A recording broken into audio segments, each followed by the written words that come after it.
Over 20% of Americans deal with anxiety today. And especially in the world of code, it's extremely easy to fall into the trap of fear and anxiety. Questions such as, will I ever learn this? How do I handle this error? Will I ever be able to start a business? Will anyone hire me?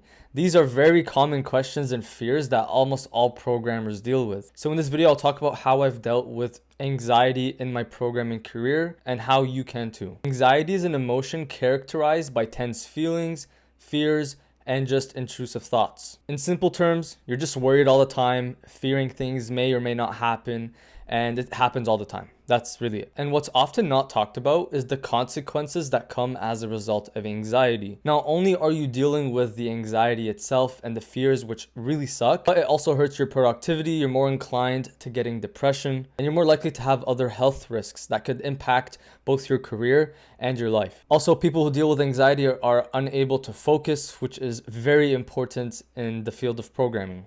And I totally relate to this. When I was at my worst of my anxiety disorder, I could not focus and I could not get stuff done. And by dealing with this anxiety, you allow yourself to be a better programmer who can focus and get shit done. So the first thing you want to do is start setting a schedule. This has given me a lot of structure, which is really needed if you're dealing with anxiety. In a world filled with doubt and uncertainty, you want to have a form of structure. So maybe schedule when and what you're going to do in that time. And by having that, it gives you the level of certainty that you need in your life. Many times programmers just say, I'm going to code all day.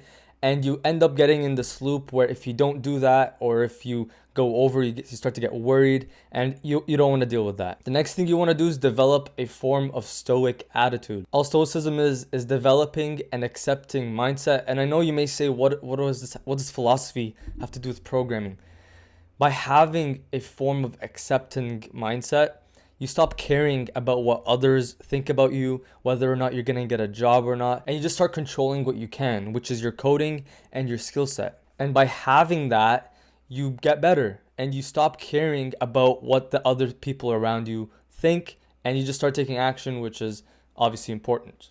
The next thing is meditation. This is the art of ignoring your mind. Us programmers tend to get so focused on our computer and our tech that we often forget that we have a world around us. Meditate for like 5 minutes, 10 minutes a day. It's really helped me center my life and just get my thoughts in order.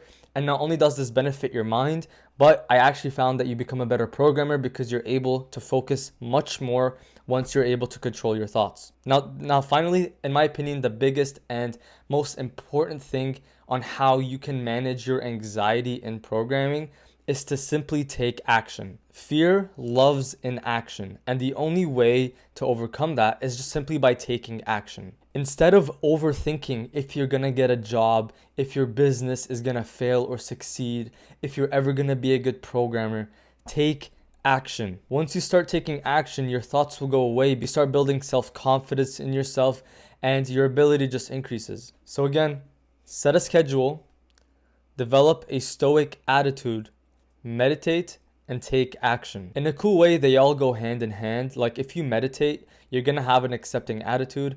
And if you have an accepting stoic attitude, you're gonna take action. And once you take action, you're gonna start setting a schedule. It's all inevitable. Listen, I know that it sucks and you fear a lot of things and you really want that job or you really wanna start a business in tech. But I promise you, having these thoughts and anxieties serves no purpose in your life, and you're better off without them. You're better off just controlling what you can control, controlling your mind, and just leaving things be and letting the universe take care of the rest. And with that being said, please, if you like the video, please like and subscribe, and I'll see you in the next video.